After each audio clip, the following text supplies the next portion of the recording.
দেশের দক্ষিণাংশে অবস্থিত উপকূলীয় ও নিচু এলাকা, যেখানে জলাবদ্ধতা ও লবণাক্ততার কারণে সীমিত আকারে ফসল উৎপাদন হয়, যার মধ্যে রয়েছে গোপালগঞ্জ, খুলনা, সাতক্ষীরা, বাগেরহাট ও পিরোজপুর জেলা। এসব এলাকার কৃষি উৎপাদনের কথা চিন্তা করে 2019-20 সাল থেকে কৃষকদের সেবা উন্নীত করার মাধ্যমে সাফল্যের সাথে কাজ করে যাচ্ছে GKBSP প্রকল্প। তারই ধারাবাহিকতায় গোপালগঞ্জ জেলার মুকসুদপুর উপজেলার কৃষক পর্যায়ে ফসলের উৎপাদন বৃদ্ধি, এক ফসলি জমি 2 ফসলিতে রূপান্তর, উচ্চমূল্যের ফসল চাষ ও নিরাপদ খাদ্য উৎপাদন সহ ব্যাপক উন্নয়ন সাধিত হয়েছে।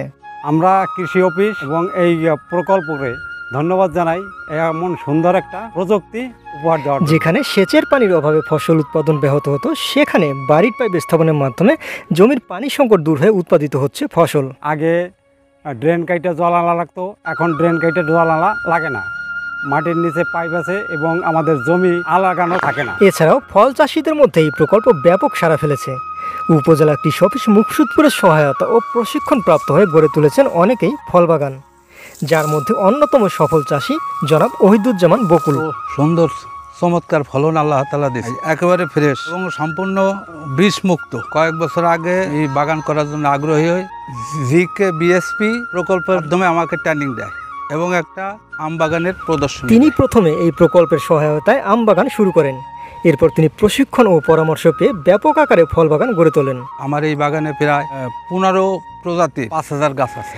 বর্তমানে বস্তায় আদা চাষ কৃষকদের জনপ্রিয়তার শীর্ষে রয়েছে। এই প্রযুক্তিতেও ব্যাপক সাড়া ফেলেছে এই প্রকল্প।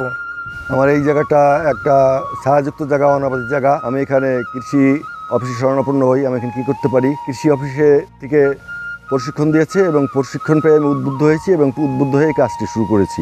আমার দেখা দেখে অনেকে উৎসাহ বোধ করতেছে। এই প্রযুক্তিতে একদিকে যেমন অনাবাদী পতিত চাষাবাদের আওতায় এসেছে, অন্যদিকে ছায়াযুক্ত স্থান থেকে কৃষক পাচ্ছেন বাড়তি মুনাফা। মৌসুম ছাড়াও বাণিজ্যিকভাবে তরমুজ চাষে লাভবান হওয়া যায় এবং এই ধারা অব্যাহত রেখেই এই প্রকল্পের মাধ্যমে প্রশিক্ষণ, প্রদর্শনী স্থাপন ও মাঠ দিবসের মাধ্যমে উদ্বুদ্ধ হয়েছে অনেক কৃষক।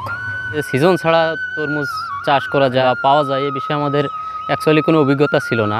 অফিসার মহোদয় আমাকে জানায় যে অসিজনে একটা তরমুজের চাষ করার জন্য, তখন তারা GKBSP এর আওতায় আমাকে একটা প্রদর্শনী দেয়। সেই প্রদর্শনীর সহযোগিতায় আমি তরমুজ চাষ করি। তা 20% মতো জমিতে আমি চাষ করে প্রায় 80 থেকে 1 লক্ষ টাকার ফল বিক্রি করি, যা দেখে এবছর অনেকেই তরমুজ চাষে উদ্বুদ্ধ হয়। এবছর উনি তরমুজের চাষ করছিলেন, খুবই ফলন পাইছিলেন, সেই দেখায় এবার আমিও করতেছি। নিরাপদ সবজি উৎপাদন বর্তমান সরকারের একটি অঙ্গীকার।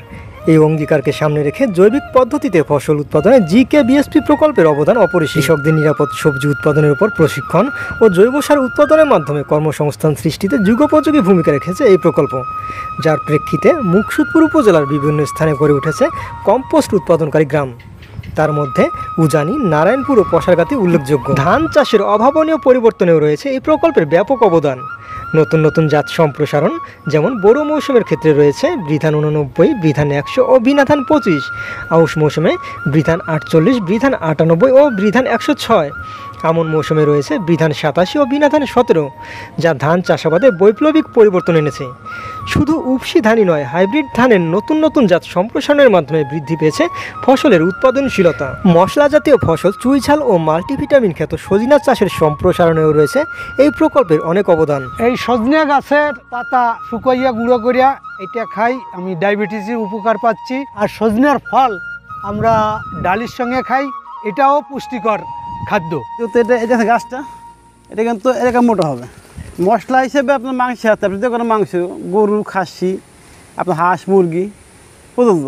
প্রতিবেশী এক ভাই এই চুইঝালটা আবার শুরু করছিল বছর দিয়ে আগে, তাই মনে দেখে উদ্বুদ্ধ। উপজেলা কৃষি অফিস মুকসুদপুর থেকে পরামর্শ, প্রশিক্ষণ ও প্রদর্শনী স্থাপনের মাধ্যমে নতুন নতুন উদ্যোক্তা সৃষ্টি হয়েছে, যার প্রেক্ষিতে মুকসুদপুর উপজেলার অনেক গ্রাম এখন চুইঝাল গ্রাম হিসেবে ও কৃষ্ণাদিয়া, উজানি সহ বিভিন্ন গ্রাম এখন সজিনা গ্রাম হিসেবে গড়ে উঠেছে। এছাড়াও গম, ভুট্টা, বার্লি, মসুর, মুগ, সয়াবিন, চীনাবাদাম, সূর্যমুখী, তিল, মরিচ, হলুদ, রসুন, আদা, পেঁয়াজ, টমেটো, ঘিরে রাইলে সবজি চাষে কৃষক প্রশিক্ষণ ও প্রদর্শনী স্থাপনের মাধ্যমে নতুন নতুন উচ্চ ফলনশীল জাত সম্প্রসারণ কৃষি উদ্যোক্তা সৃষ্টি ও ফসলের নিবিড়তা বৃদ্ধি সহ অনাবাদি পতিত জমিতে চাষাবাদের মাধ্যমে ফসল উৎপাদনে জিকেবিএসপি প্রকল্প মানসম্মত যুগোপযোগী সেবা প্রদান করায় কৃষকের আর্থসামাজিক অবস্থায় ব্যাপক পরিবর্তন সাধিত হয়েছে।